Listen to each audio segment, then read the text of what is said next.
Hello, everybody, and welcome to F1 Unhinged. I'm your co host, Tyler. And I'm Josh. It's very weird because I did it this time. But we're back. We took a 2-week break for the holidays, kind of unannounced, which I think we're both very apologetic for. We didn't really mention that prior. The last recording that we did was our podcast just after the championship. And we've definitely had a very great December. Also, happy New Year's to everybody. Happy holidays to everybody as well. Even though we're post that point, now that it's going to be not today that we publish this. But yeah, we're back and we're excited. We're heading into the now 2026 F1 season, and it's shaping up to be pretty exciting. Yeah, the excitement has already kind of rejuvenated for me a little bit, especially new regs. One new team, but really two new teams with Audi, because I feel like very little of what existed at Sauber is what the actual Audi project would be. So I'm excited to see that. Excited to see their engine and how that's going to develop. We already have controversy, and we haven't even got the testing yet. So it's the perfect F1 off season. It really is. It really, really is. And was it yesterday or today that Zhou Guan Yu got announced as Cadillac's reserve driver? Yes, I believe that was today. Yeah. And quick thing on Cadillac, and I feel like the F1 community is going to make me a fan of Cadillac out of spite. Mm-hmm. Because, oh my, the discourse online of how crappy they're going to be is wild to me. It doesn't seem like they're gonna be crappy though. Like, does anybody watch their YouTube content? Well, and I've even seen, and I won't mention them by name because I'm not here to crap talk anyone, but I've seen a few creators and such mention, like, wondering if they're going to struggle to be within the 107% rule. And I'm just like, you guys really think they're just going to show up and be that crappy? They're not gonna be Haas. Haas showed up and scored points in their first race. Yeah, but they're gonna be significantly better than Haas. 100%. But that's my point. Haas, with barely any budget and barely any staff, showed up to their first race and scored points. Cadillac has literally an entire team and a long history. And I really believe their success in the hypercar class in endurance racing is going to help them in this project. I feel like they have a good idea of how to build things.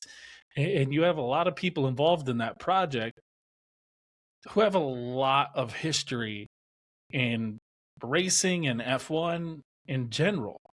They have Bourdais. Sebastian Bourdais is one of the test drivers, who is, I know a lot of F1 fans don't think all that highly of IndyCar, but Bourdais is one of those guys that you talk about that knows how to drive the car with the seat of his pants. He's a guy who what he can feel through the car is amazing, and that's a perfect guy to have in a simulator test your stuff. Like, look, I'm not out here saying they're going to be a top team, but to wonder if they're going to be fast enough to even qualify for races, to me, is just ridiculous. And I think you're going to make a lot of people look really stupid. And it feels like the same little dick energy that happened when Red Bull came into the paddock and took over the Jaguar program. And everyone's like, oh, look at these guys. They're going to be nowhere. And immediately outscored Jaguar's point haul from the last year within a couple races. And it's like, just because Ferrari makes it look hard doesn't mean it's actually as hard as they make it look. Some people are just competent. And I think the group of people Cadillac has assembled is one of the more competent groups in F1. And yes, they're not going to 100%. be instant winners, but they're not going to be instant failures either. I think, and maybe this is the fucking bold statement of the year, but I think they're going to outperform Alpine. I was literally going to say that Well, after I'm you not even finished. calling Alpine anymore because they don't even fucking deserve that name, because Alpine is a good brand that does good stuff in endurance racing. Whatever this F1 team is doesn't deserve that name anymore. They also create really great cars in Europe as well. Though, who So, knows? When Christian Horner takes over the team, maybe they're good again. ooh, that's a hot take. Those rumors have been going around even more that Horner and his group of investors are trying to take over that team. I mean, we have a whole list of things to talk about. Is this something you want to get into? Not yet, because it's still just rumor. But Okay. the rumors are getting louder. Yeah, And like the last we saw was like $750+ million to buy a controlling stake in Alpine. yeah, and Christian has the money and has the backing to do that. And I know that the group, including Ryan Reynolds and McElhaney, that came in and bought a minority share, are looking to sell their minority share. So we know at least that part of Alpine is up for sale. So if nothing else, at least a minority stake, which does come with a spot on the board because they put one of their guys on the board, it would come with a board spot. And that share is something Christian could buy with his own money without investors. So with Yeah, investors, he could. it'd be pocket change for him. Yeah, and the fact that they've already sold off their engine program, that they're not making engines anymore, it sounds like they're foot out the door already. So I wouldn't be surprised if it happened, but we should probably wait till there's more fire to the smoke. Yeah, I agree with that. How do you feel about how the championship shaped out? Unfortunately, it happened almost the exact way I thought it would.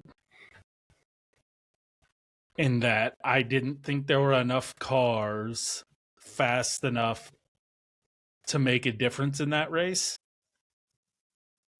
And that was the truth. Ultimately, I know this is 2020 vision, looking backwards, but I still question the call in Brazil to pit from the lead for Max. I know his tires were dead and they were worried that he would drop back the third or fourth, possibly. But I don't know, with Max's driving ability, I still think he might have been able to maintain the lead or second place. And he ended up slipping back anyway.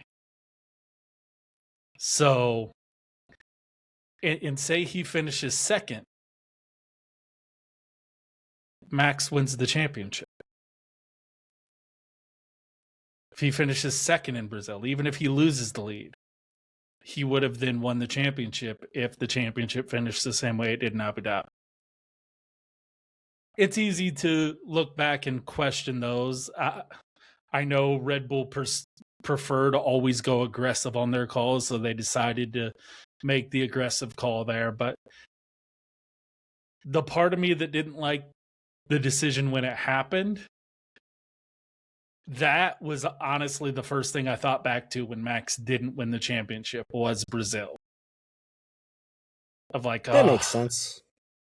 Because the Antonelli thing that, happened in, what was that, Qatar, wouldn't have ended up mattering. Like, yes, technically based on where they finished, if Antonelli would have kept Norris behind, Max would have won. But if that would have been the case, then McLaren would have just swapped some positions.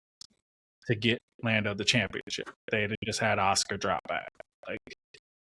So I don't think that would have mattered. But the Brazil one would have mattered because that would have been a much bigger points change. Absolutely. But I mean, at the end of the day, as much as everything about Lando's attitude really pissed me off during the year, I'll still acknowledge, hey, he won. That's what matters. Nobody cares if you're... Nobody likes Villeneuve. Everyone hates Jacques Villeneuve. But he's still an F1 world champion. True. He's a complete dick that most people can't stand. But hey, you won one. You're still there. You're still a champion. Yeah. He still has a say. Yeah. He has accreditation behind his name. Yeah, look at Nico. 1-1. Just that one. Beat Lewis to 1, and that's all that mattered. That was enough for his career. He retired after it. Winning one is a big deal. And so, I mean, props to Lando. We knew he'd get one eventually. I thought he had pissed this one away. They got a little bit lucky, but at the same time, he jumped out to that lead.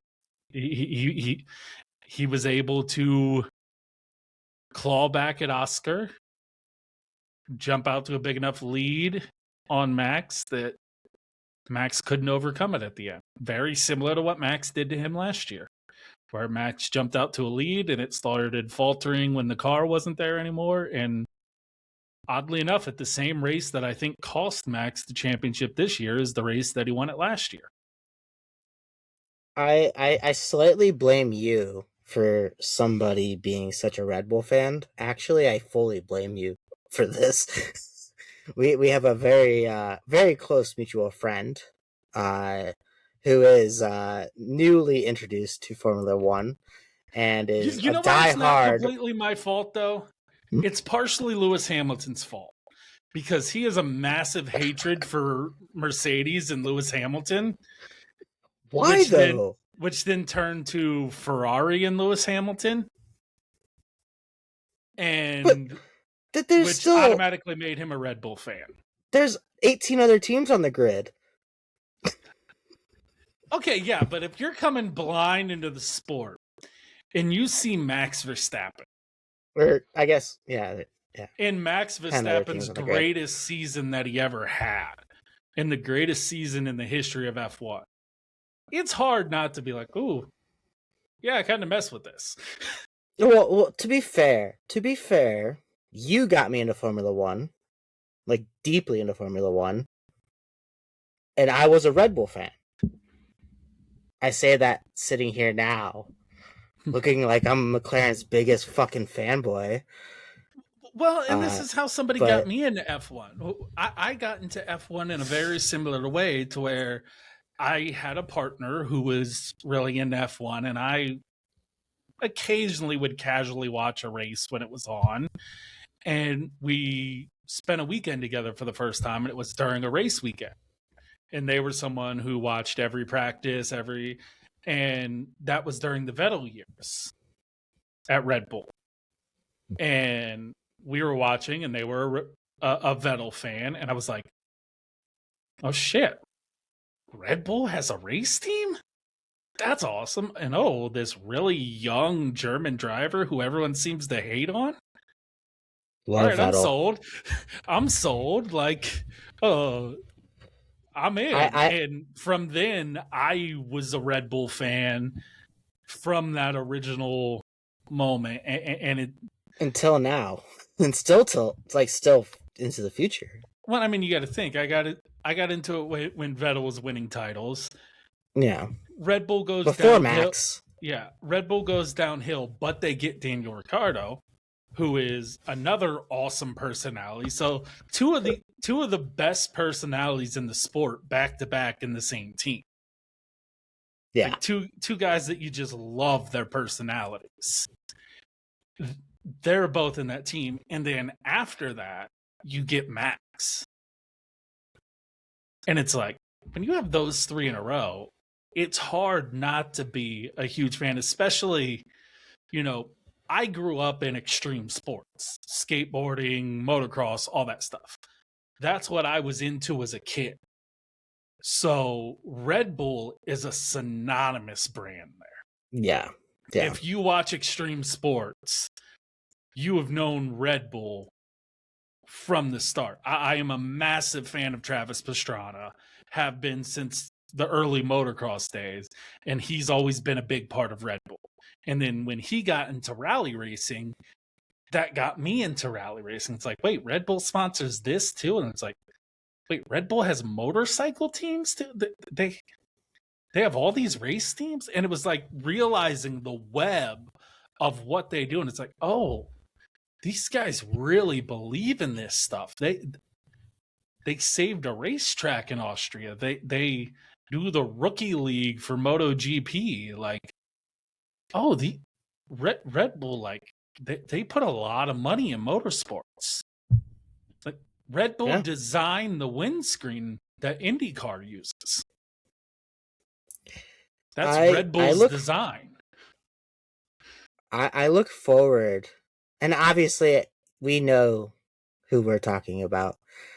I don't know if they would prefer their name to be mentioned or not, so that's why I'm hesitating to mention anything about that said person.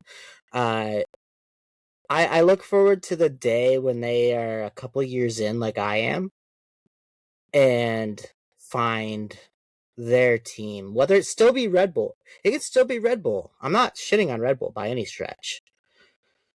But I think we both know this person well enough that Red Bull might not be their favorite team forever. Yeah, I could see that. Yeah. I could see that. Yeah. I could see that. But I'm just like, I'm so tired of the McLaren shit talk that I get. Like, but McLaren so did it to themselves. Like, here's my problem with McLaren. Zach Brown spent years coming after Christian Horner for being an asshole, only to then become a bigger asshole than Christian when Christian left. Yes and no, because we saw a lot less of him this season than we have in prior. Yeah, because he was in court for being an asshole. I'm actually curious about. So I got my girlfriend into Drive to Survive. She's now into Formula One. Her favorite person is Lewis Hamilton. Oh no! At this moment, and I support There's nothing wrong with Lewis. I just hate Mercedes. She doesn't like the teams. She likes Lewis. Because I told her, when she told me that Lewis was her favorite person, I was like, all right, well, now you have to be a part of the Tifosi. And she's like, well, I don't really like Ferrari. And I was like, well, that's kind of a problem. But nonetheless, to continue on that, I'm very curious about how Netflix portrays the 2025 season because of more specifically the internal McLaren drama and how over dramatized they make it. Oh, I'm sure instead of focusing on that, they'll focus on something that didn't actually happen, like Drive to Survive does every year. That's fair, but also I can imagine that they choose to focus on that and make it way bigger than it actually was. My problem is the one year that Drive to Survive actually had amazing content that they could have pulled from the Max Lewis year. Yep. They dropped the ball horribly. Yep. Absolutely just dropped it. And it's like, dude. I get it. They dropped it so bad they had to make 2 episodes that dropped after the season because they didn't even really bother to cover the damn thing. I get it from a US standpoint, like US American people, fuck us all. I don't, because drama. NBC Sports used to be really great at it. That's fair.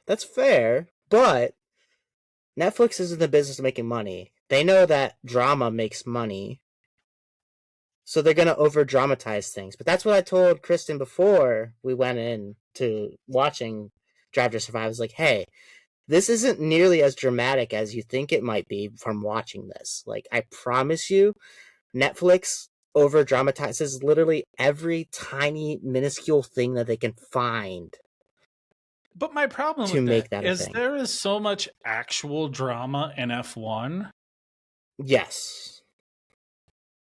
Yes. that you That they don't don't need cover. to manufacture it because Yeah. there's plenty. And they Probably have the access to everything. probably the only Everything. thing they got really good was the Signs contract thing with Williams. And how much back and forth there was there. But there's just a lot of stuff. It's like watching the F1 movie where it's like, no, that ain't even the right track. Oh, No. so I rewatched the F1 movie again to see if it was as bad as I thought it was. And I my finally watched it. my I favorite finally part, watched it. my favorite part is the 24 hours of Daytona with him going and just like, oh, what are you doing? What are you doing? Yeah. You don't do that. No, I nobody watched is. it. I watched it and I liked it for a movie. I liked it for a movie. I didn't like it because of being a Formula One fan. Obviously, I'm not just a casual fan. Like, I do this podcast every week. There is a severe amount of inaccuracies, and the biggest thing that sticks out to me is when they're shifting, flames don't come out of the fucking exhaust. Flames don't come out of the exhaust. Why? Why make that a thing? I like when he shows up without qualifying. Yeah, that too. Or just shows up and like he's like, yeah, I'm here. I'm a part of the team now. Like, yeah, that's not how this works. And the owner's just like, yeah, you gave me a blowy, it's fine. It's crazy. My But you know the funny part though. You want to know the first thing I thought at the beginning of that movie, what? and it's the dumbest thought that only someone who spends way too much time doing this shit would think. I'm like, there's no way he still has the super license points left to do this. He's been out how long? No, there's 30 no way years? there's no way he's just getting super license points from this one IMSA race that Yeah. lets him compete. Yeah. Yeah. And also, like, for me, the thing that stuck out the most was tearing down the Rolex that he got from winning the IMSA race. Like, I have another one. Like, no, fuck you. No, Yeah, you take that you. Rolex. It's engraved on the back. You take that. That's worth money, even if you don't want it. You take that. You just sell it off in the future. Like, that's There, worth some fucking there's a stacks. lot in that movie where I'm just like, oh, great. I'm old enough to remember when IndyCar tried a movie with that movie Driven, and this reminds Yep. me a lot of Driven, where it's just like, oh god, this is so bad. I, Well, I but I get why people who don't watch would be like, oh, this is cool. yeah. I got home one night, walked into my parents watching the Gran Turismo movie, and I was like, oh hey, this is not real at all. Like, this is not accurate to an actual Le Mans 24 hours. You know what kind of made me mad about that movie? And this is actually a much tinier detail. They kind of made his parents look like assholes, and they weren't. But like, he didn't actually have this big blowout with his dad about what he was doing. That didn't exist. So just like, Welcome to Hollywood. but at least that movie had more accuracy. Granted, That's the whole fair. Le Mans thing, because he didn't actually win Le Mans. He finished third, but whatever. Well, we're 25 minutes in, and we haven't touched on a single part of what our show is about today, except for the championship. So let's dive in. Today, because it's off season, there's not a whole lot happening in Formula One. We've got Red Bull. The first team to do a debut event is Red Bull on the 15th. When we're obviously not there, we're on the 5th of January now. Uh, we're gonna do a top 5 motorsports moments on the show today. Uh, from my understanding, it for me, I didn't list it as like top. Like I just listed 5. Yeah, it was So too like hard for me to come up with like which was more yeah. Yeah. relevant. So at this point, it's just like our favorite 5 moments of motorsports in 2025. And that's not just including Formula One. It's including other aspects like NASCAR, IMSA, or WEC, or various other possible things. And that's me listing off things that I don't necessarily know if we're actually gonna touch on all of them. So yeah, we're gonna Ooh. dive into our top 5. All right, you want to go first, or you want me to go first? Uh, you go first. Mine's a given. Okay. So my first one, and of the ones that, like, while I don't have mine listed in any order, I think this is the only one that would actually, if I listed in order, actually be where it is, which would be 5th. Isaac Hadjar's podium. That was a really awesome moment for me, especially for how he began the year with, the formation lap wreck and the way he rebuilt his year and really rebuilt his career to where now he gets the partner Verstappen, whether that's a gift or a curse, who knows? But he I feel like that was a nice capstone to what was generally an incredible year. He did such a good job throughout the year, mostly pretty consistent, especially for a rookie. To me, he was probably the second most impressive rookie all year. I think Behrman for me was my most impressive rookie, but I think it was Behrman, Hadjar, Antonelli for me. Bortoletto would have been, but he kind of had a bad last half of the year. But for me, it was a huge moment for Hadjar. The way that team manages to randomly scrape out a podium every now and then is awesome, and I love it. And I was super happy for him.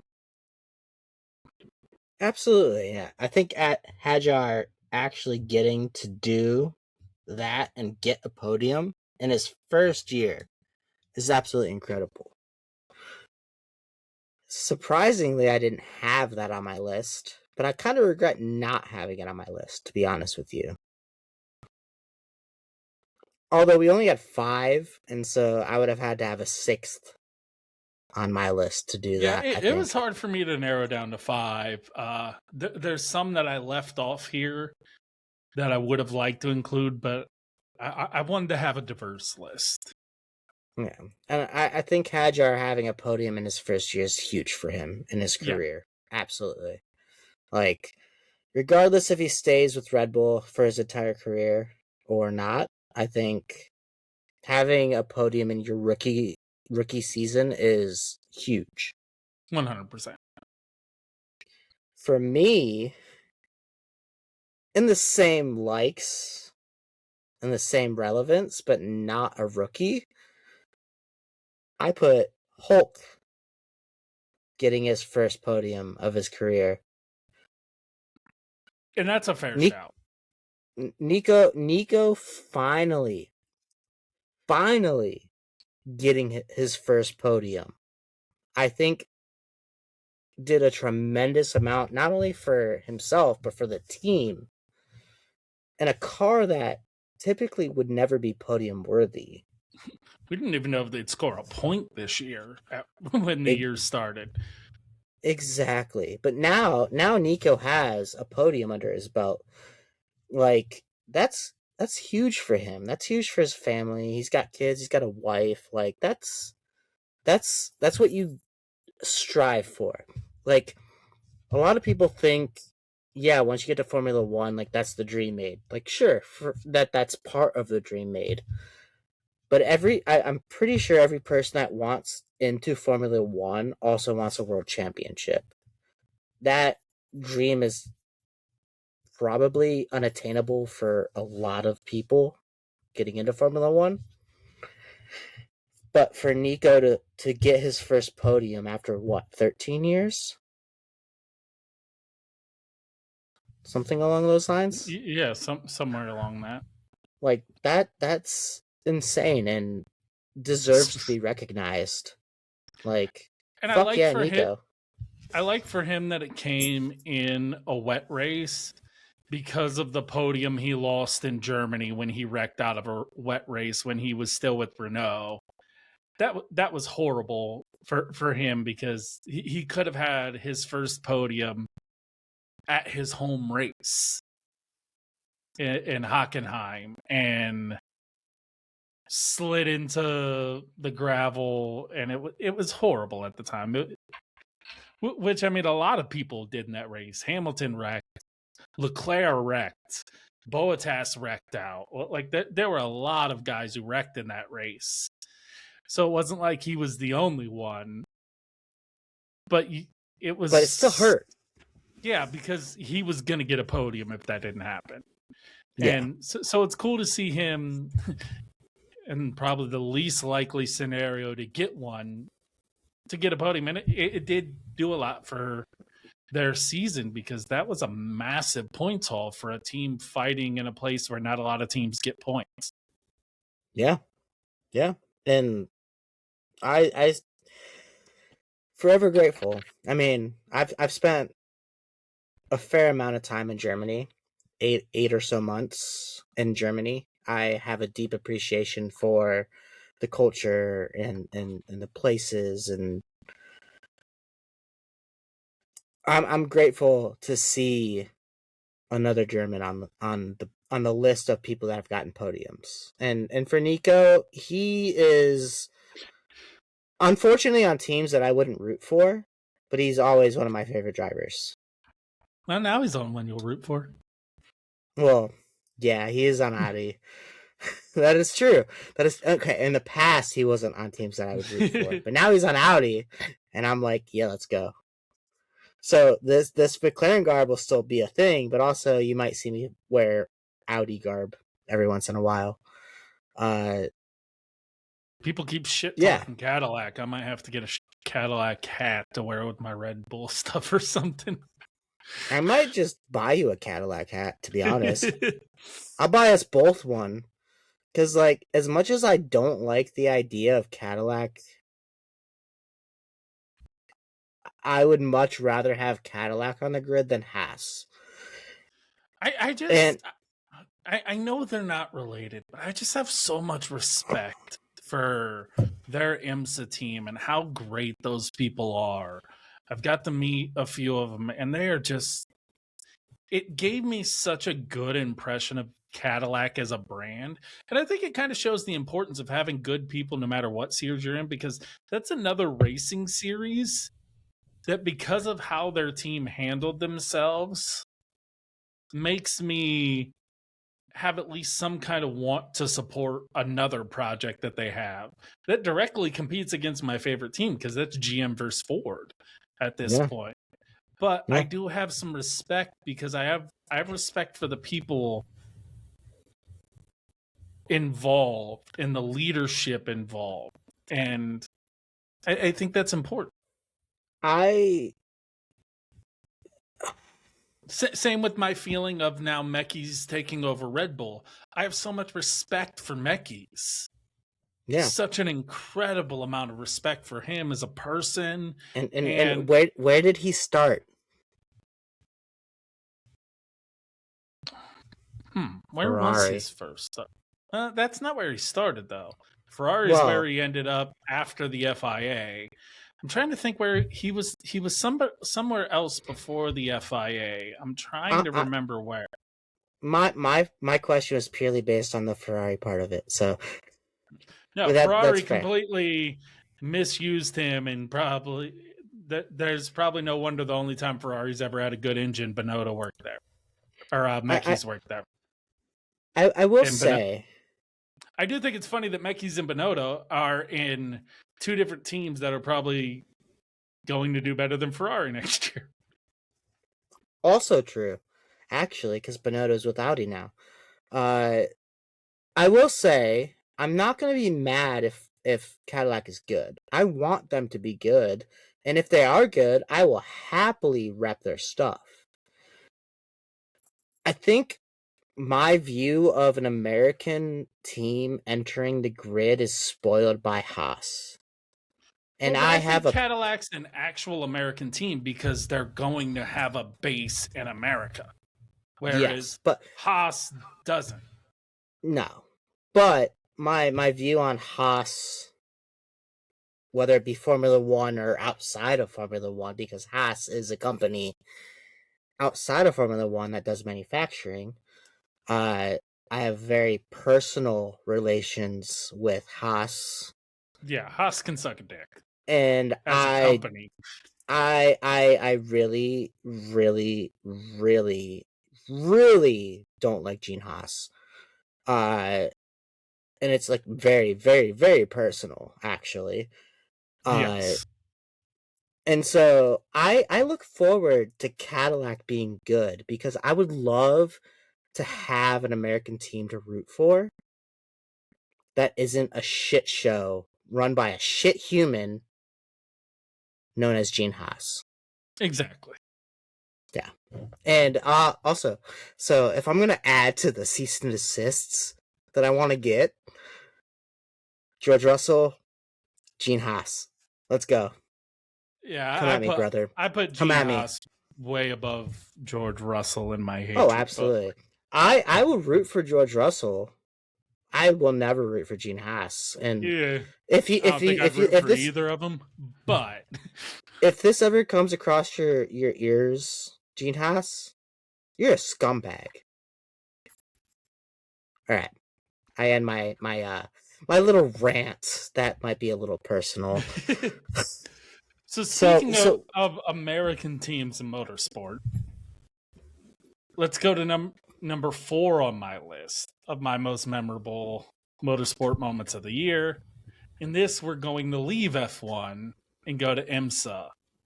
And for me, this was the Ford Mustang GT3 program with Multimatic Motorsport, winning the GTD Pro class in the 24 Hours of Daytona.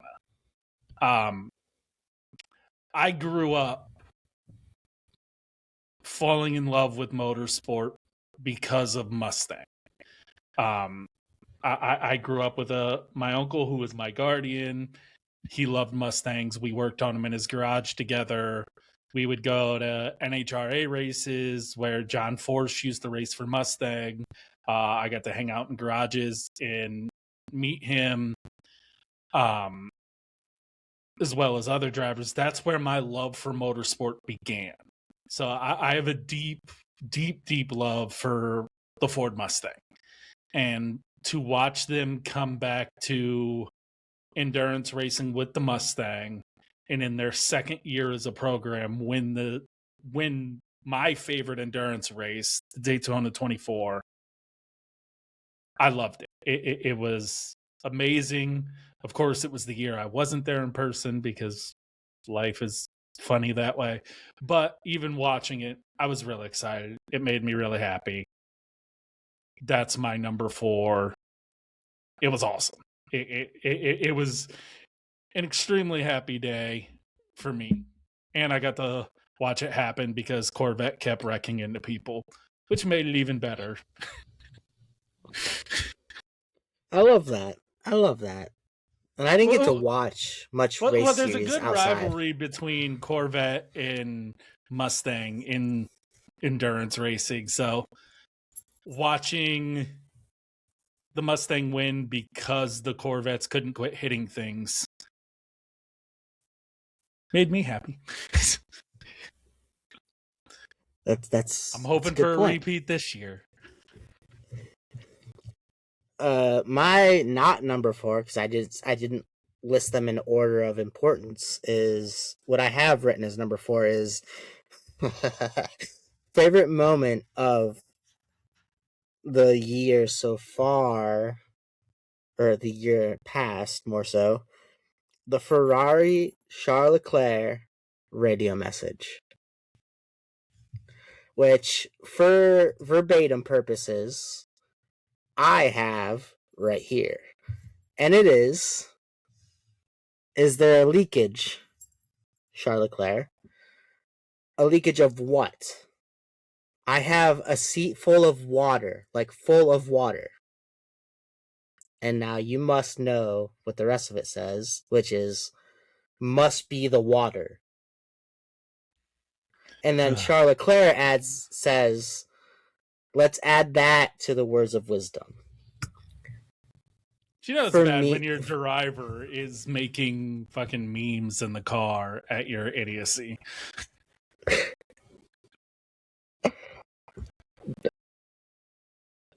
it was so much better when you hear it, the whole interaction. It's so much better than just visualizing it on a picture.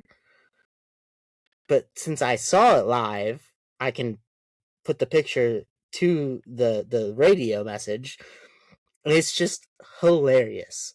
That is on par, if not better than par. It might be a birdie for Ferrari to have that kind of radio message. Well, it summarizes the dysfunction that is that team, and the fact that even something simple they make sound like they're incompetent. Yeah. Like you hear that radio message and you're like, oh, that's why the strategy's always wrong. Like the fact that Leclerc was like, let's add that to the words of wisdom. That's the same kind of spite that Max gives GP. But they're at least friendly. Yeah, that's true. That is true. Max and GP are friendly. Even when they're spicy on the radio, they're still friends. And Which they have success, which Ferrari doesn't. there might be a GP topic in future episodes that we have to talk about, given rumors that we've seen. That goes a lot deeper, and that's going to take some time because there's absolutely there's a lot going on behind the scenes there, and that's one of the things that we want to wait till something actually happens, because the story there is a lot deeper than what is in the media. Absolutely. And I'm not saying that so we talk about it. I'm saying that so people know that A, we're in the know, and B, like if something happens, we're going to talk about it, because if that were to happen, that's big. That's huge. Big, but not for the reasons people would think. No, it's nuanced. Very, and it's a very complicated situation that involves a bunch of stuff off track that has nothing to do with racing. Yeah, it's not necessarily because GP hates Red Bull. No, there's a lot of personal life things involved that are leading to the possibility of GP possibly needing to take on a different position somewhere else that requires not traveling. Yeah. And that, or at least that not I'm all traveling as supportive. much. I'm all in support of that. If that happens, we'll get into that stuff. But some of those are personal things that I don't want to talk about unless there's a reason, because that's his personal life off track. And just because I know what's going on doesn't mean I want to talk about it unless we have to. I do want to bridge that a little bit. We used to be F1 Downcast. Now we're F1 Unhinged. But our unhingedness, it's a new word, has boundaries. Yeah, there's still a responsibility to be accurate. Yeah, into we still don't want to talk about rumors from Sportskeeda or other shit Formula One yeah, sources that are pulling and making headlines for copy like clickbait bullshit. yeah. Yeah, so And we don't like to talk about rumors unless it's been reported by multiple sources that we actually trust. yeah. And certain topics will always be sensitive topics. Like some people will already know what's going on with GP, some people won't. Those who know Yeah, will understand why. GP didn't do anything wrong. There's no like controversies or anything. There's just no, there's some personal life things that aren't great, and it is what it is, and that might lead to why he needs to leave Red Bull, because the position he needs doesn't exist at Red Bull right now for him. And yeah, if that happens, it happens. And yeah. but I think people automatically think, oh, well, there's Max out the door because GP's leaving, and it's like No, I don't think so. this is probably the one scenario that it would happen without Max leaving, because it's life It, circumstance, not a yeah, team thing. yeah. And I think that's when things become nuanced. I'm pretty sure Max is in the car until 2027. Well, I think he'll stay till 2028. That's when his contract ends. All right, And then I think he's 2028. Yeah, yeah. yeah, Yeah, then I think he's going endurance racing. yeah, yeah. So I think Max is in the car until 2028. I think if he had an opportunity to leave, it would have been this season at some point, this last season. Uh, I think he's there. He's fine. What do you Oh, what is next on your list? well, that's actually a perfect place to transition, because Max's endurance racing is a part of my third, but it's, I think, not the thing people would expect me to go. I think, being the Max super stan that I am, everyone would expect the Nürburgring. I'm not actually going to go there, because I think there's something he did that was more impressive. And that is his team winning their debut at the Spa 24 Hours. Anyone who knows GT racing, that is one of the most difficult races on earth that's not at the Nürburgring. For GT specific racing, for GT3 racing, it is it is an incredibly difficult race. And I mean, Harry King, who was one of the drivers on that team, couldn't make it to the podium because of exhaustion from the heat. It was an incredibly hot race. It was a difficult race, and they won right at the very end. Oh, great fight with, funny enough, a McLaren, uh, where McLaren ran over some curbing, punctured a tire, lost the lead late. Verstappen's team, with a sim racer and a Porsche Cup driver, managed to do an incredible job in winning their class of the 24 hours of Spa, which then led to them winning the Bronze Cup for the year, which is incredible for a first year team. But I think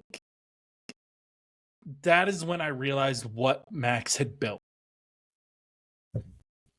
They had done decently well in the season up to that point. They had won a bit. They had some off races. It was kind of back and forth. You weren't really sure how it was going to be. But when you show up to Spa and you win that race in class, and as fast as they were at times, that was incredibly impressive to me. And it's the first time I really realized, like, oh, they don't just have a team. They're trying to build the future. They're trying to build the future of what Verstappen racing is going to be, bringing these sim drivers in, showing that they can win races. And Chris Lolum, who was one of the drivers in that team, is also who did the Nürburgring with Max. And I was just incredibly impressed with that team, because Nürburgring, yes, they won, but Max won the Nürburgring. So you can put a lot of that down to just Max's driving talent. Max didn't drive Yeah. a car at Spa. He helped test the car and help with the setup, but that shows that he is also good at putting people in charge and putting people in roles and picking drivers, because in a race that he wasn't involved in anything but putting the team together and testing the car, they had an amazing result and win. And to me, that's when I think it really clicked. Like, oh, yeah, he's when his contract's up, he's going endurance racing, and they're going to be good. They're going to be really good. And this also happened before the Nürburgring success, which kind of made it more impressive, because I don't think anyone realized how good his team was going to be. Because typically you start a new team in endurance racing and you're not good from the start. It's usually a year learning curve at best before you start competing. And to win the championship in your first year and to win the biggest race on the calendar, mightily impressive. And to me, that's one of those things that really just stood out, especially as a big endurance racing fan. You know, that's my other love outside of F1 is endurance racing. I love IMSA and WEC and the GT World Challenge, and watching that accomplishment to me was incredible. Absolutely. I'm gonna swap places, not because there was importance to it, but because it's in line. One of my moments was Max qualifying for and then winning the class for the Nuremberg VLN series. Which I think is what a lot of people would have thought I would have put. Yeah. Yeah. And that's crazy, because I mean, obviously we won't go into the nuances of how that became possible. We've talked about it in a previous episode. And also still getting close to our time. Uh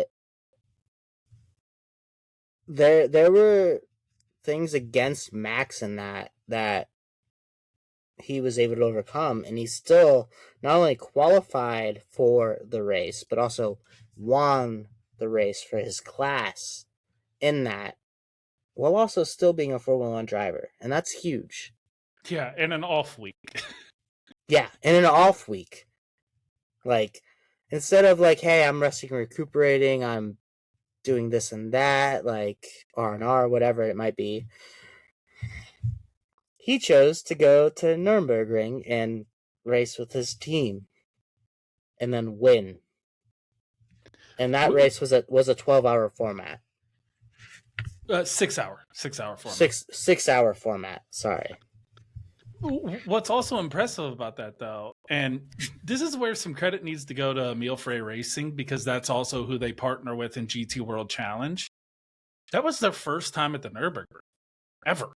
They did one practice with Max earlier in the year to get the idea if they were going to run that race. And then the first time they run that race, they win it with Max, which helps. But that meant the first time they ran at Spa, they won. And the first time they ran at the Nürburgring, they won. Holy shit. As a team, wow. That's incredible. Insane. What's your number two? Number two, and oh man, if I was ranking, like as far as actual in order, this might be one, but for the sake of not having a bunch of Max things in a row, we'll go this is number two. Bubba Wallace winning the Brickyard 400 in NASCAR. The last time I was that nervous for the end of a race was Abu Dhabi 2021. I remember watching the end of that race feeling like I was going to hyperventilate, watching him lead. It starts raining.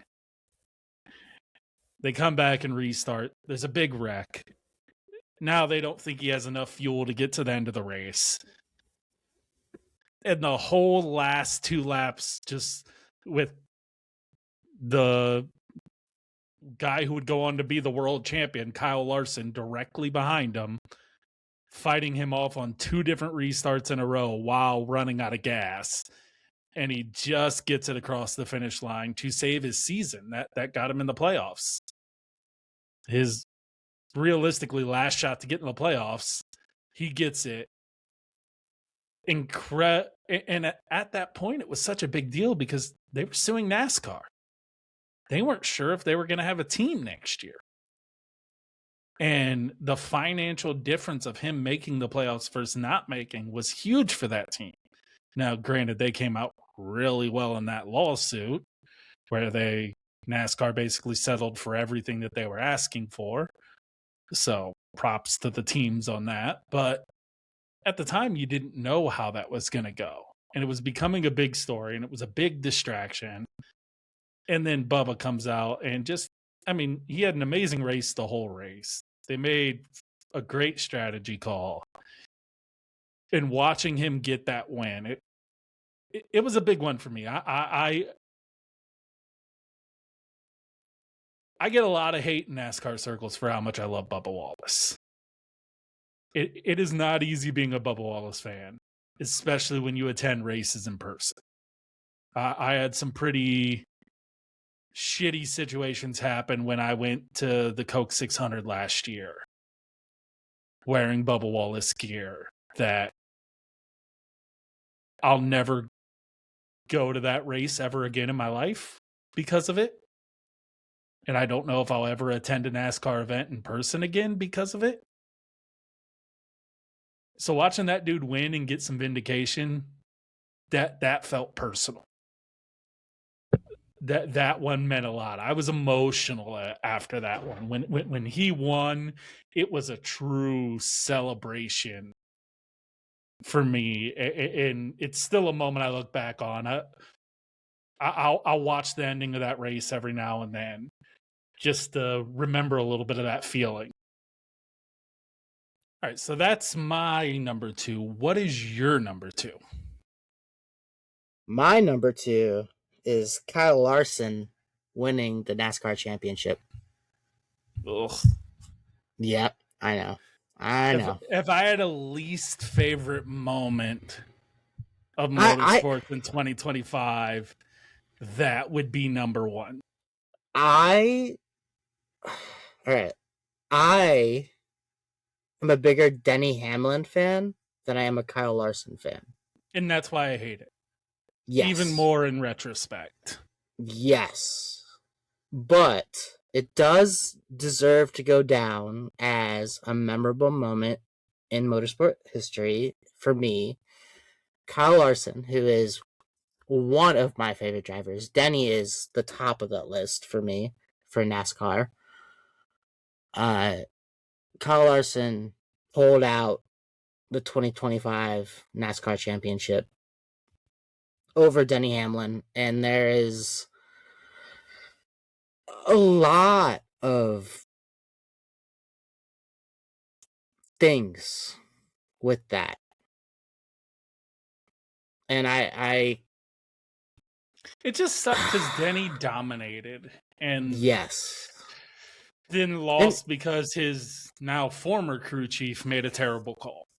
Yes, but also that race, which is why he's now the former crew chief. Yes, but also that race for Denny was not just like generally important, it was significantly important. That was his father's chance to see him win a championship. Yeah, because his father was ill and they didn't think that he would make it another year. Unfortunately, there was a house fire that assured he wouldn't make it another year that just happened and unfortunately took his life and severely injured Denny's mother as well. And that makes it hurt more, I think. Yep. It does. It really, really does. and I hesitated to put this on my list just because of that significance. Like, I'm a bigger Denny Hamlin fan than I am a Kyle Larson fan. And I wanted Denny to win that race more than anything. And I was cursing at the screen far more than anybody ever should curse at a screen that no one can hear. But it is, for Larson, a huge achievement. I just hate that it comes at the cost of what Denny would be happy to win a championship any year. The reason he wanted to win it this year is for his father to see it. And Which at that's least he what got the hurts. 60th win, which is that at least. That was a big deal. But man, Yeah. It's rough. And sometimes the it sometimes it sucks when sports aren't scripted, because sometimes the perfect story doesn't get to be told. And I think yeah. that's one of those cases where if you were scripting a story, Denny wins that championship every time. But Yeah. the painful reality of sports is sometimes you don't get the best ending. And that was Yeah. one of those cases where, nothing against Kyle Larson. Kyle Larson had an amazing year and he's a deserving champion. I think the good of that race is it sounds like going forward, there's the final stage of the championship isn't going to be one race, it'll be over 3 races, so that it's not just one race that decides the championship. I think that's the positive to come out of this situation, where 2 of NASCAR's 3 series that have playoffs, the guy who should have won didn't win because it was a one race shootout. And I think that's a positive thing that came from it, but sucks that it was at the expense of Denny there, Yeah. especially given what would happen afterwards. Absolutely. Yeah. And it Which for Denny, this has got to be such a hard year it's to a fuck process. year. It's such a But fucked year. but it's also not. Like, this is the weird thing about this year is Denny Hamlin, as a businessman, had probably one of the biggest wins in the history of NASCAR. He took NASCAR to court and won. They got NASCAR to settle because NASCAR knew they were going to lose the case. They were in the trial and NASCAR realized, oh no, we're in trouble, and they folded. They gave, Settled.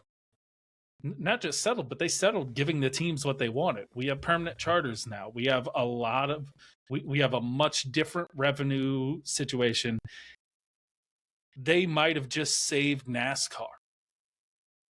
Denny and Michael Jordan probably saved the future of NASCAR. To have that big of a win with such massive loss has got to be really hard to digest for Denny.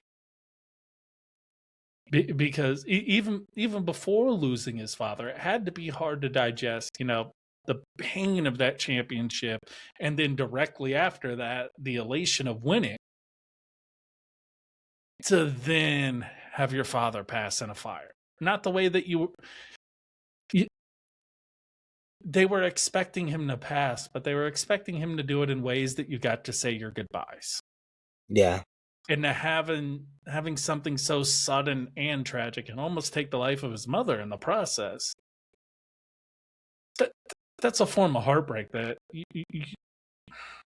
is impossible to describe, and that you don't wish anyone to go through. And on Well, top of the successes of his year, it's got to be such a a, strange a, time to live the a life of Denny Hamlin. bittersweet.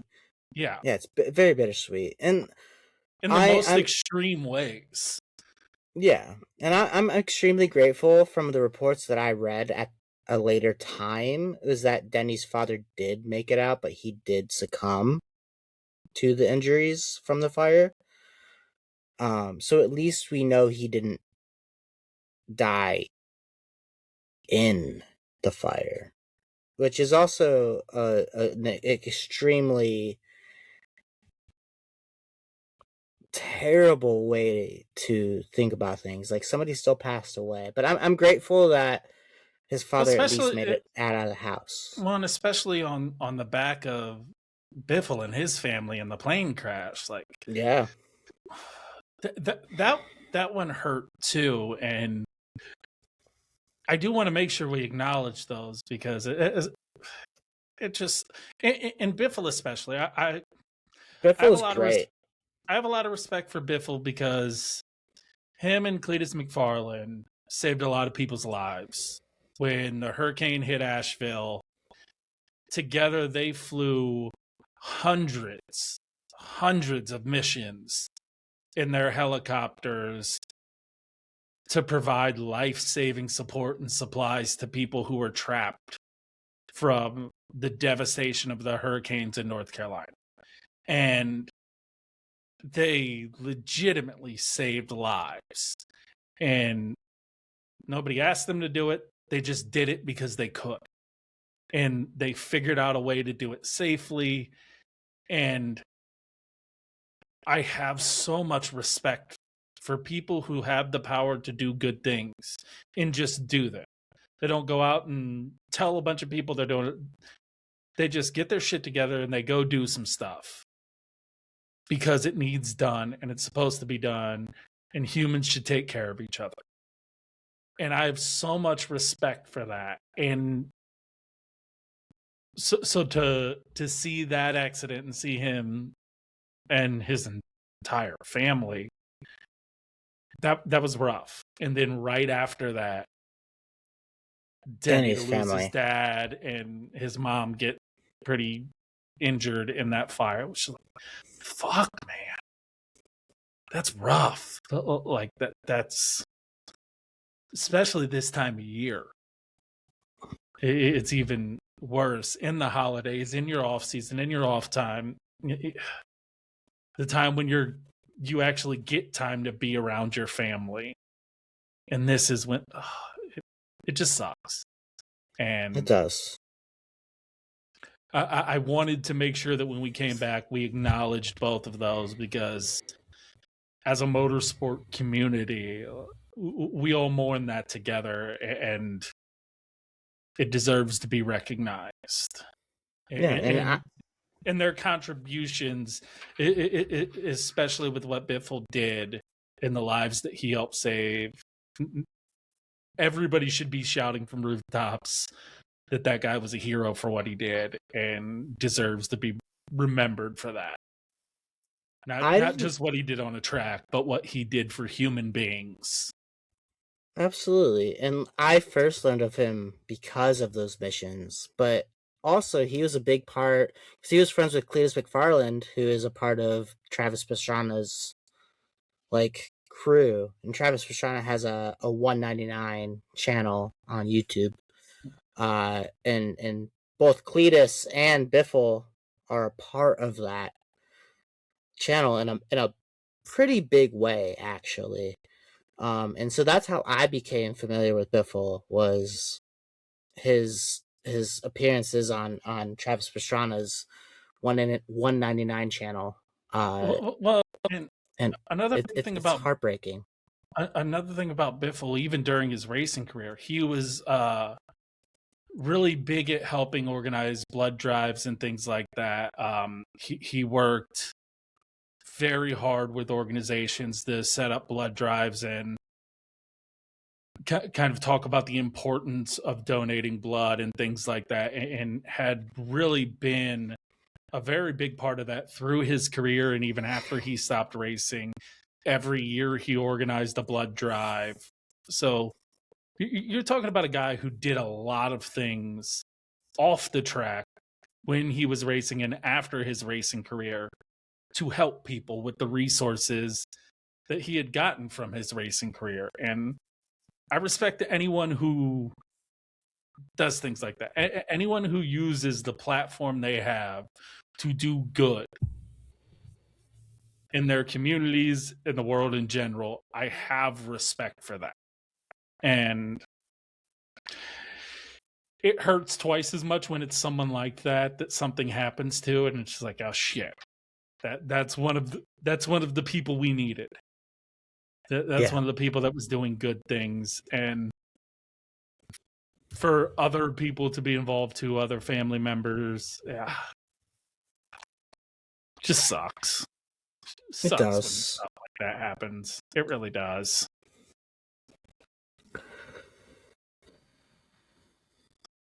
So to So this, I feel like that should have been the last part. yeah. Now we got to talk about our number one. Damn it. Right? Like shit. Uh all right, so I'll go first for number 1 this time. Okay. If you're watching the video, you already know. If you're listening to audio, hopefully you already know. Lando Here, let me winning the show you. world Let me championship. show you our logo a little bit. Lando winning the world championship was huge. Uh it broke Max's streak for sure. Uh he ended the DRS dominated regs of that particular part of F1 with a championship. The only downside I see with Lando winning this world championship is that we're going into new regs, vastly different engine compositions. People are going to expect him to win again. I don't see that being the case. Uh, but I will say, I want to give Lando a shout like that. Cheers to you, brother. That was huge. Uh, Especially when you somehow had Max chasing you down halfway through the season, all the way through the end, given that Red Bull didn't have a good car for the first half of the season. You still managed to pull it out, and there were some complicated matters involved with that, some papaya rules bullshit that I don't necessarily agree with that allowed that to happen. So, But you still did it, and I'm grateful to see Lando as a world champion. I'll hold on to knowing Lando wouldn't have won the title if the position swap in Monza didn't happen. I mean, I left that open for you to say, so Papaya bullshit. Anyway, I said the same thing. I acknowledge it. I acknowledge it. You know what sucks? This is what sucks about Lando winning the title for me. A year ago, if you told me Lando was going to win a year and a half ago, let me say a year and a half ago, because a year and a half ago is when Lando started being a bitch. So a year and a half ago, if you told me Max didn't win the title, I'd be like, good, I hope Lando did. If Max can't win, I want it to be Lando. I don't know what crawled up Lando Norris's ass the last year and a half, but I hope it finds its way out now that he has a title. Because Lando Norris became everything I hate about George Russell.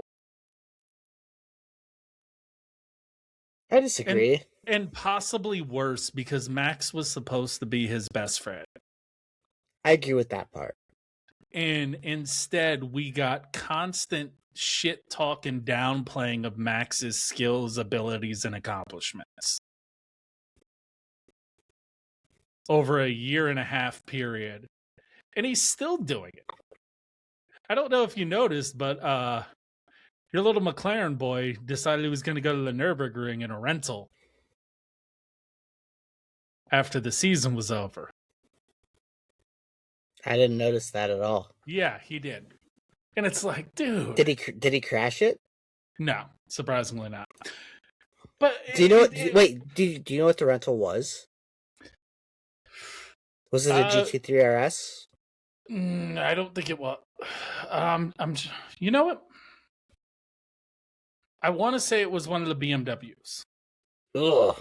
But I'm not 100% sure. I forget, and I couldn't be bothered to actually watch the damn video because he can kiss my ass. Why are you gonna rent a car at the Nürburgring and not get a GT3 RS? But for me, it really started last year at really the Netherlands. The Simply Lovely thing in the Netherlands really irked me. Where it's just like, dude. And then Oops. it would have been fine if that wasn't then followed by some of the stuff he said in Brazil. Max's amazing run in Brazil, and he just downplayed it. Like, oh, sometimes you're just lucky. Like, no. That wasn't luck. That was skill. He was better than all of you that day. When you're better than Max admits that you're better.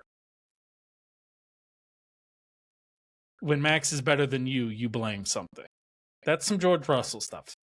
That's not Lando Norris stuff.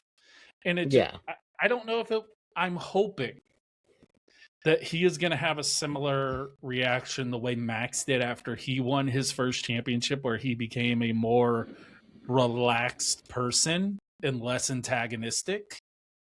I hope that's what happens to Lando, because Lando went from being the guy that I would root for if Max didn't have a chance to win to a guy I was actively hoping didn't win races.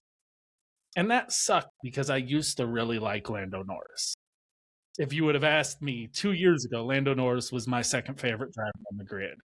My favorite driver not driving for a Red Bull team. And that's not the case anymore. Where now he's like at a George Russell level of hate for me. Where some days I can't decide which one I can't stand more. And I really hope some of his personality changes as he gets an off season to reflect on the person he was. I get it. I Especially, don't. let me explain a little bit more, just a tiny bit of. Part of it is because, do you remember him saying that he wanted to win his way and not being an asshole? And then proceeds to be a complete asshole. That's what bothers me. Is don't try to act like you're going to be the good guy through this whole process. And then be a dick afterwards. And then try to play it off. Like, that's some Zach Brown shit. That's the same mentality Zach Brown walks around the paddock with, where he's a friend in your face and then talks shit about you behind your back. I mean, isn't that most of Formula One though? But it wasn't Max. And if that's your friend, why are you treating your friend like that? Well, so my point still stands though, right? So Max can be the one person who doesn't do that. But out of 10 other guys on the grid, or Yeah, 20 but other guys on the grid, shouldn't that mean if you're his friend, that's the guy you don't do it to?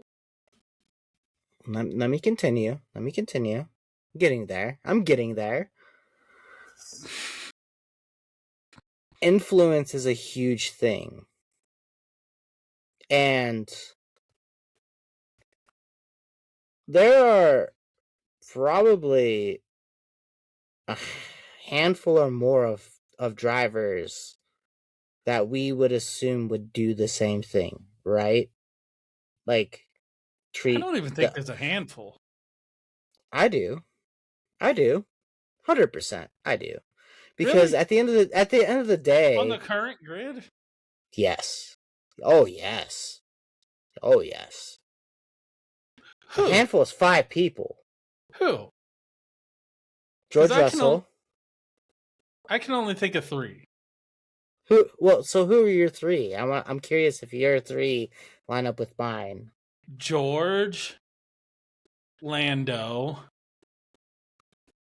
Lance. No, 4. Ocon. I forgot Ocon was on the grid. My bad. Ocon. So 4. All right, so almost a handful. Okay. I see you. There. All right. I forgot Ocon existed. My bad. I would also include Gasly in that mix. Not that I think he's a terrible person, You know, but given competitiveness. and Like, given some of, I don't know if you've seen, he's had some interviews kind of shitting on Red Bull a little bit recently. yeah. But yeah, valid. Okay, valid. All right, maybe you're right. I mean, that's Maybe 5 you're right. people. I'm definitely right. That's 5 people. Excluding Lando, so for me it's 4. But there's a thing when it comes to, you spend most of your time with these people. Like, most of the drivers live in Monaco. They're all neighbors in some way, shape, or form. There's gotta be some type of influence and mentality that comes from other drivers. I'm not saying Lando is perfect in the way he handled things. I do think Max needs somebody to challenge his ability a little bit. But I think challenging the ability and being an asshole is a vastly different approach. There's a way to be cocky and challenge somebody, and there's a way to be cocky and be an asshole. Well, and I I think think despite the way their team principals went at each other, I thought well, Max and Lewis, for the most part, was a good example of that. They got feisty at sometimes, but didn't really get disrespectful. Like there was still respect there. I feel like I think what upsets me about Lando is I feel like at times the respect was lost. Like this actually ties into what my number 1 is. My number 1 is Japan.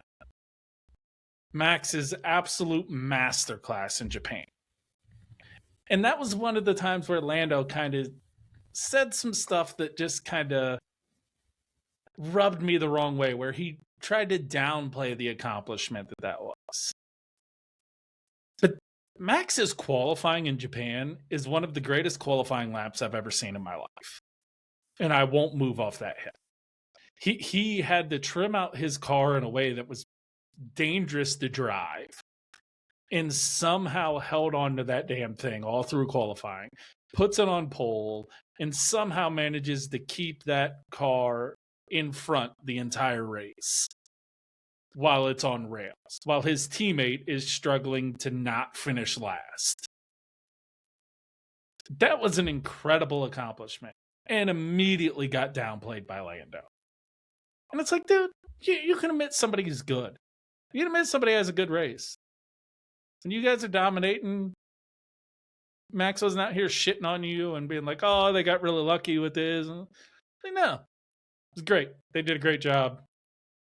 You can be a little bit cheeky and make jokes at each other's expense. That's fine. That's banter. But I think there's a difference between when you know something is banter and when somebody's just pissing on a party. And a couple times this year, it felt like Lando was just pissing on a party. It didn't feel like the banter that drivers can have between each other, especially guys who have known each other, like Leclerc and Max. Leclerc and Max, I think, are a great example. Guys who have went through their whole career having occasional incidents with each other. They always race each other decently hard. There's always respect. There's some little banner. There's Danny and Max, their relationship. Danny left Red Bull because of Max, and they still maintained a good relationship. I don't know. that's fair. I just, for the sake of the part of me that still has a little bit of like for Lando left, I just hope winning this title makes him act a little bit more like an adult. And not, here's my problem, is he acts more like Lance Stroll than Lance Stroll does right now. And that bothers me. he shouldn't be the one acting like the spoiled rich kid.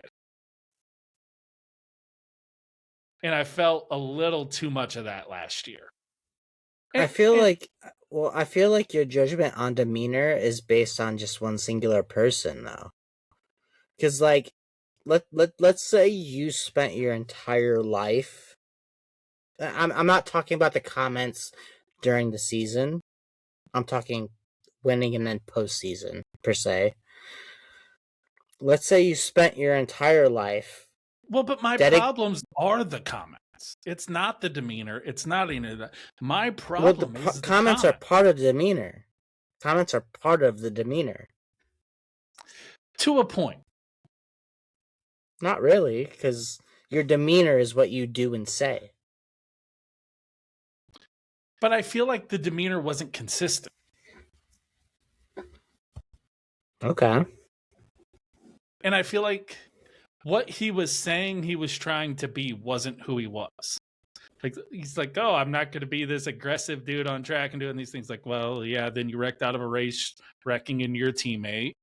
You pushed your teammate out of a way. You shit talked your rival who's supposed to be your friend. I don't know. It kind of sounds like you're being a dick on and off track.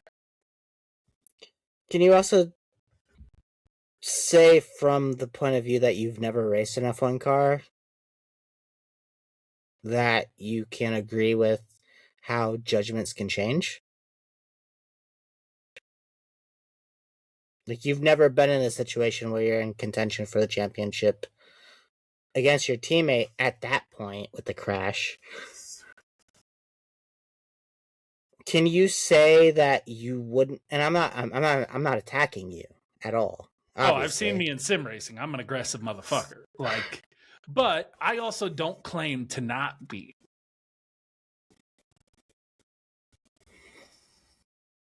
And again, the on track stuff isn't what I have. If it was me, if I was Lando, I'd have been knocking people out of the way race one. Like, fuck you, this is my championship. I don't have a problem with that. On the track, I like aggressive drivers. I don't have a problem with that. It's a competition. So your my problem is off saying one thing and doing the other thing. Yes, and just. Well, no, that's not true though. If your problem is off track, then saying one thing and doing the other is not the problem. Saying you're not gonna be a aggressive driver, meanwhile he crashes out trying to fight his teammate, that's on track. That's not off the track. But it's the things that you say. You don't ever hear Max saying, like, I'm not going to be aggressive. I'm not. My problem is he made such a big issue about, I'm not going to be one of these kind of guys. And then immediately turned into one of those type of guys. And now that the season's over, it's like everyone forgot he was an asshole for half that season. It's like, oh, he won it his way. Like, no, he didn't. He realized he couldn't win it his way and won it the way that everybody else does. Quit trying to act like this is something brand new. He won by getting his elbows out and knocking his teammate out of his way, which is what you should do. Okay, so that was my question. Is like, do you have a problem with him winning that way or not? Because like, absolutely not. I'm a Max Verstappen fan. Chuck the Max got his elbows out of the way. Yeah, I have no problem with that. I have a problem with people who claim that they're not like that. Like, well, also I think when Max and Lewis were going through it, one of the things that always bothered me is people like, oh, Lewis is normally a safe driver who never gets in any accidents. I'm like, bullshit. That's weird because I remember him and Nico Rosberg knocking the shit out of each other all of 2016. Well, I think the biggest thing that strikes me in this conversation is, and we're both in the same place because we both receive the same media, we both receive the same reports, the same everything, but I feel like, and I would say this about any driver outside of Lance Stroll, that the media is only portraying what they want you to see. At any given point, you're only receiving edited versions of specific things. I know, but the So it's like, media. so it's like, let me put it this way: we both don't like how Sky Sports portrays British drivers above everybody else. Yes, yes. But that same media can then cut and snip certain parts to make certain drivers, not just Lando, we can say George too, uh, to be the same fucking way. So it's like, but also you got to think when you're in a media pen after a race, you're full of adrenaline. I can tell you, when I'm full of adrenaline, I say a bunch of shit that I don't mean. And I will say, in Like, fairness, I do appreciate the one thing that gives me hope for Lando not becoming an epic piece of shit for the rest of his career is that after the season, he walked back some of the things that he said about Max. And I hope that's that sign of like, okay, I want it now. Now I can relax. Because let's be real, Max was a dick in 2021. He was an absolute dick. He wanted that title, and but the difference is Max didn't claim he wasn't going to be a dick. And he wasn't being a dick to his friend. Him and Lewis were never friends. but also, you gotta, like, I think the thing that drives me crazy about this stance is I you're don't not the like that it one. went off track. That's my problem. Well, Is that's the thing I the, love about Max is Max keeps his rivalry on track. Once you're out of the paddock, you're back to life as normal. I felt like Lando was carrying stuff beyond the track. you gotta think though. You gotta think. As somebody that's been rated an underdog, as somebody that, But he's never really been rated an underdog. He came into F1 at 18, and immediately the thought was, this guy's going to be a world champion. He but destroyed in the under formulas. So I don't think the only underdog was McLaren, not Lando. not underdog in terms of societal thought process, underdog in terms of media thought process. I guess to Max, yes. And so you got to think, you're trying to defeat Max, which the British media hates. And they did a pretty shit job of hyping up a British person, to be honest with you. Like they did their fair job in the Well, seasons the only prior. thing the Brits hate more than Max is a disappointment. So they weren't gonna Well, hitch themselves to his wagon if they thought he was gonna fail. well, no, but like they did a pretty shit job of supporting Lando in some type of way, the British media, because it's like, oh, Max is coming back, like Max is gonna win this. Like, I think the only difference between our point of views is that I agree with you that Lando handled it terribly, but you and I, as per se, quote unquote media at this point, not just friends in a Facebook group chat, uh,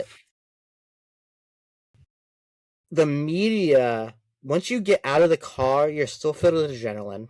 You still have a front to put on. And maybe Lando doesn't understand how to actually be. I don't want to say be like Max, because I don't think anybody could be like Max, to be honest with you. You're driving 200 miles an hour for. No, Max is an alien. Yeah, Mentally an alien. yeah. And I think that's where the comparison is inaccurate. Like, completely inaccurate. And that's kind of where I struggle to bridge the gap between your thought process and my thought process, is like, I don't know. Just I to me, if you and I were competing in something, I would wring you out to dry. we would talk shit to each other, Yes. but I wouldn't go do interviews trashing you. No, never.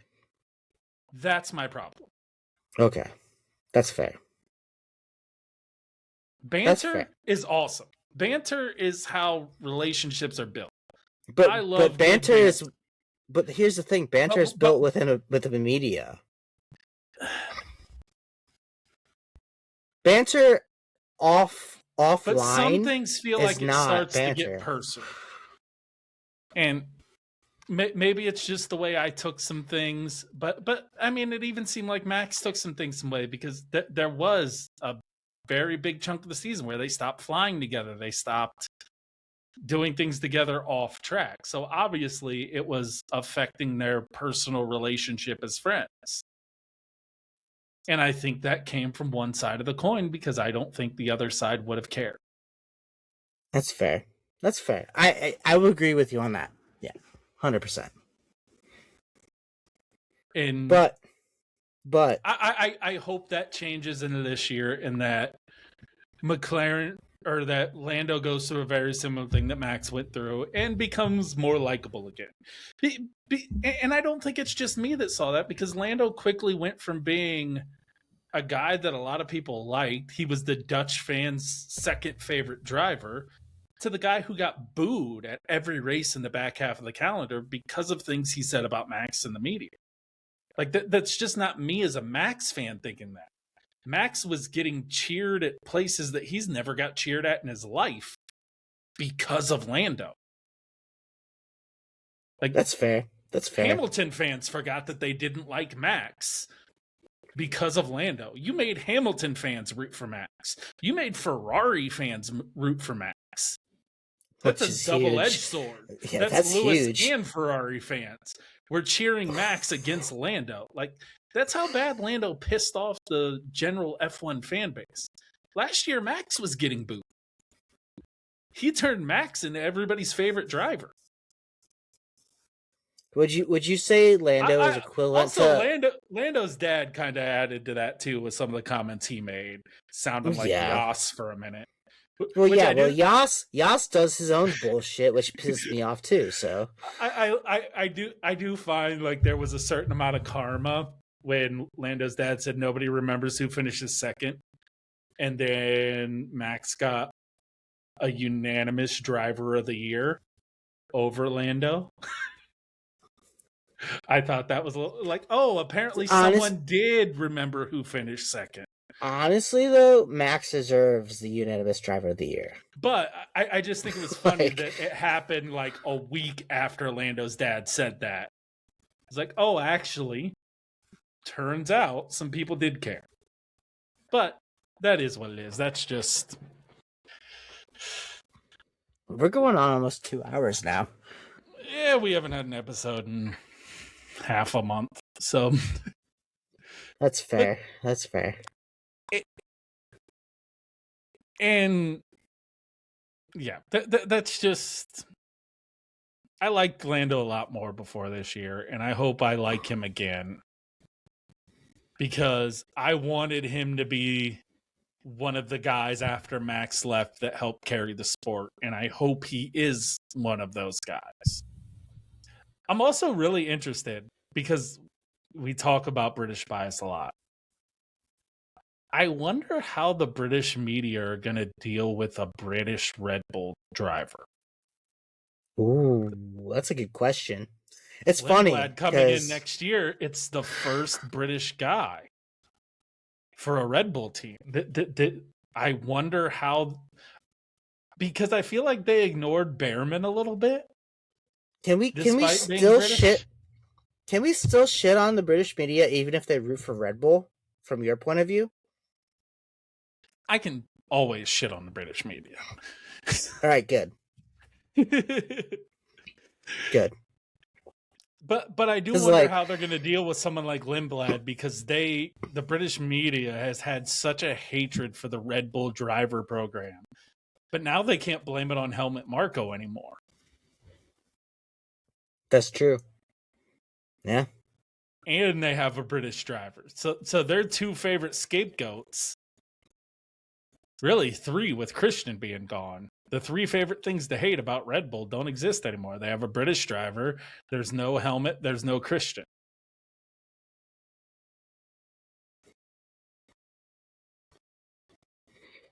That's true.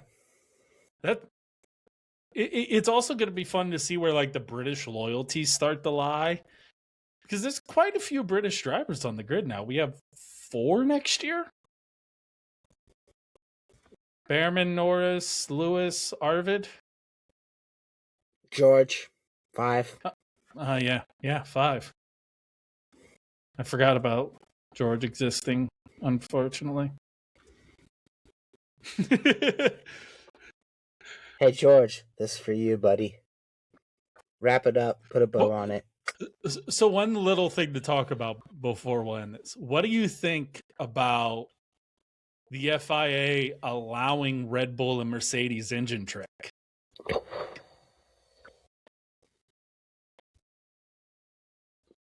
As a software engineer,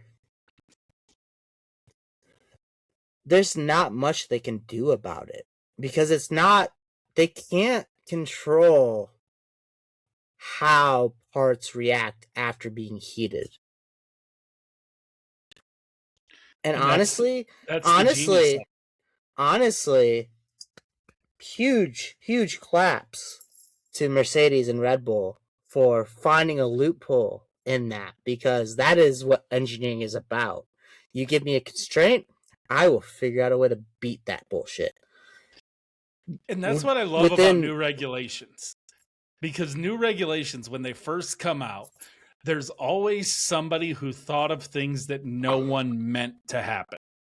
There's some kind of unintended consequence. And I love those things because that's how you get great stories. But the thing is, it's not like a front wing adjustment or a fucking rear wing adjustment. It's purely based on temperature And materials. Creating a material that deforms at a certain temperature. And you can't regulate that. You can't. And the rules didn't attempt to. It's very specific that the stuff's only measured at ambient temperature. Whatever the room temperature is where you're at, your outdoor temperature, wherever you are when the measurement's being, that's how it's measured. Yeah. And because that's the static temperature. And because also, well, hold on. At any given point in the race, the temperature is going to vary. You can't consistently measure that. You can only measure at either ambient temperature, which is static like before race, or post-race ambient temperature, which is going to be a lot higher than the pre-race ambient temperature. You can't measure mid-race engine temperature. You can't. And not only because of the technological like limitations of that, but the compositions of metals that they're using will also vary. There is no possible way to write a rule in the book for that to be the case, unless you completely change the entire engine again and then build all of which this they're not going to bullshit into it. Yeah. Especially because you're talking about two teams that between them have a shit ton of engines on the grid, because let's not forget Alpine is going to a Mercedes engine this year. So Mercedes has another customer, and Red McLaren Bull runs Mercedes. Yeah.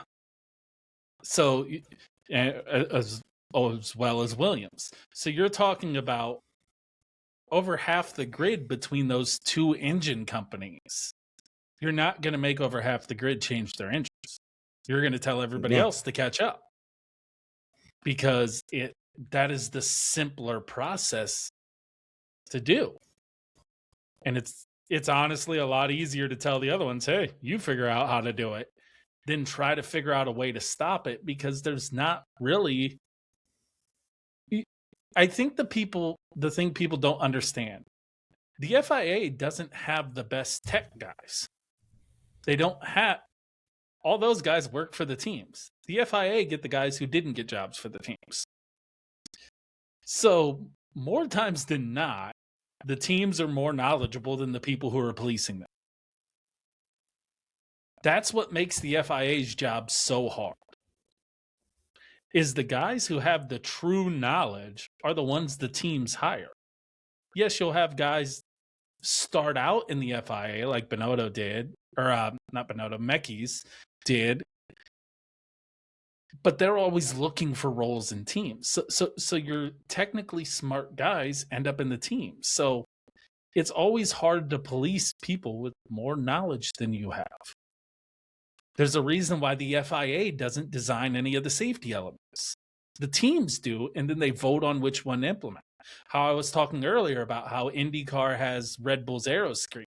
That's because when the Halo was being developed, a bunch of different ideas were brought forward. Each team invented their own idea. And the Halo ended up being the idea that F1 chose to use. So Red Bull sold their aero screen to IndyCar. So you were talking about the FIA isn't even the one who designs the safety parts. Every safety element of these cars is designed by somebody else, designed by one of the teams. So it's really hard to police complex things when sometimes you don't have the brain power to figure out how the teams are going to get around them and how to test the things the teams got around. Yeah.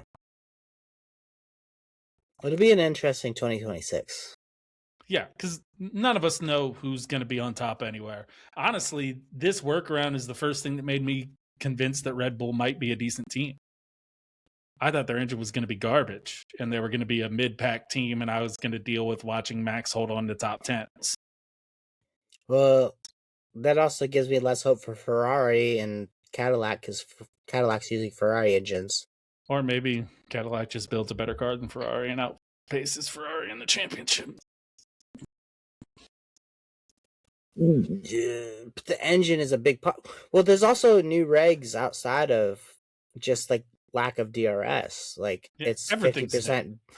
Yeah, it's Everything's 50. The battery is going to be the biggest part of No, you know how what's going to be the teams. biggest part?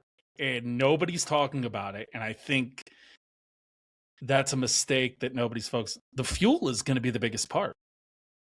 Oh yeah, This because has to be sustainable fuel. but it has 100%. It has yeah to it be has 100% sustainable fuel now. yeah I know I was gonna get there. But half the battery or half the car's power is battery now. It's 50% engine, sustainable fuel, and 50% battery. Now, if your battery wears before the end of the race, you're fucked because you can't recharge your battery at the mid or end of race. You can't recharge your battery at all during a race. The strategy for teams is going to completely change and how they manage their cars. It's not just going to be a tire temperature thing. It's going to be battery management thing. It's going to be a fuel management thing. It's going to be everything. And that's why I bring up the fuel, because every team's kind of using their own composition. There's a lot of freedom on how to get to that zero carbon footprint. And a lot of different teams have a lot of different ways that they're going about it. And the efficiency of that fuel is going to directly affect the battery. Yes. So you have to have a perfect marriage of your battery technology and your fuel. And there hasn't really been a lot of talk about fuel. And I think that's going to be a big deal. And I think part of the reason teams aren't talking about it is because they all know that, and they don't want to give any secrets away as to how big of a deal that's going to be. Yeah. But And efficiency is huge.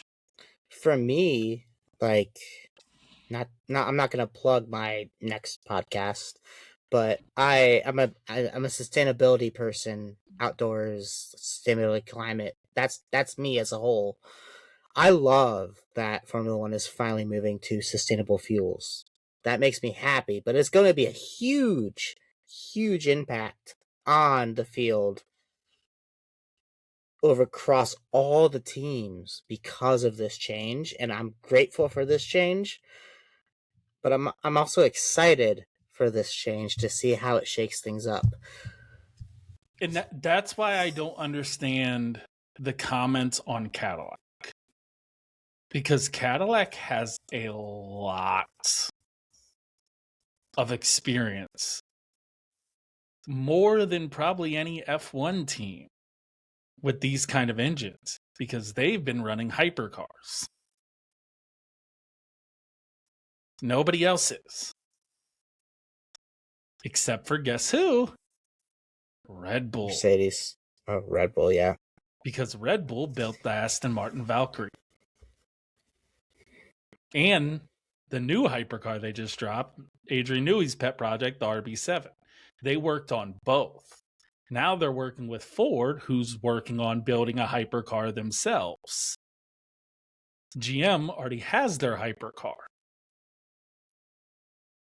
To me, these are the teams that know the most about how this energy is going to work.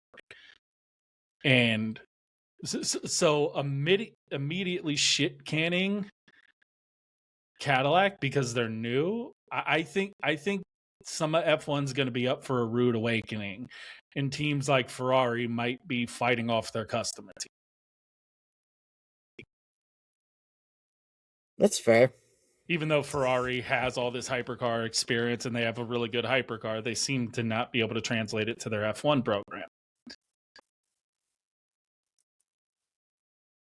And I think that's a great end to the episode. yeah, our 2-hour episode that went way too long. But we managed to milk a lot out of not much to talk about. I think just in general, the excitement for the off season and what's about to come, and we had 2 weeks off to not do anything related to F1, and that was too much. Yeah, especially since I've spent those 2 weeks on Le Mans Ultimate doing 24-hour Le Mans, and yeah, my head has not left motor racing at all. and I've been doing F1 25 on Xbox, so yeah, we don't stop. It's just constant racing with us. If I can't get it on TV, I'm gonna do it myself. So if any future sponsor wants to give us racing rigs for sim, let us know. Yeah. Because like no joke. I'm tired of racing with a controller, like a thumb controller. I have a decent rig, but I could have a better one if somebody wants to. GT Omega, we talking to you, buddies. I don't have any rig, so help. Please help. But yeah, that's I think yeah, I think that's where we'll end the episode this week. It's been great to get back together again after 2 weeks off. Obviously, we had some sickness and a couple other things that happened in that 2 weeks that didn't make it such a great vacation per se. But we're happy to be back, and we're really looking forward to what's coming in 2026. We got Red Bull's team car unveiling on the 15th, and then there's several others scattered about until preseason testing. Yes. And the Daytona 24 Hours coming up, which I will be at in person, and we'll be doing a podcast just for that. Directly after the race, we'll do a little podcast covering that. That'll probably be on a Sunday, and I'll have to figure out how to stay awake for 24 hours over the weekend just so I can watch it and be educated. So I'm so excited. One of my favorite events of the year. If we do that podcast on a Sunday, we most likely won't live stream on a Monday, though. So yeah, that'll be our podcast for the week. Because I will be flying in the air. Yeah, I don't think Josh. I don't think Josh will get back until like 10 or 11 p.m. at night if everything goes well. So yeah, so that's that Daytona 24-hour podcast will be our podcast for the week, and then after that point, it's getting very, very, very geared up for Formula One season. Yeah, I think the private test is the The, following week. yep, it's the And last week of January. yep, that'll be the private test for the teams. And then we have 2 full testing sessions that'll be televised testing that we can actually report more on instead of just rumors. Yep. Do you want to do the outro, Yeah, or yeah. do I want to do the outro? Yeah, so thanks everyone again for tuning in. We will see you back here again, same time next week. Hopefully, less flu symptoms from both of us. Thank you guys Let's so much hope. for tuning in. I am Josh, I'm Tyler. and this has been F1 Unhinged.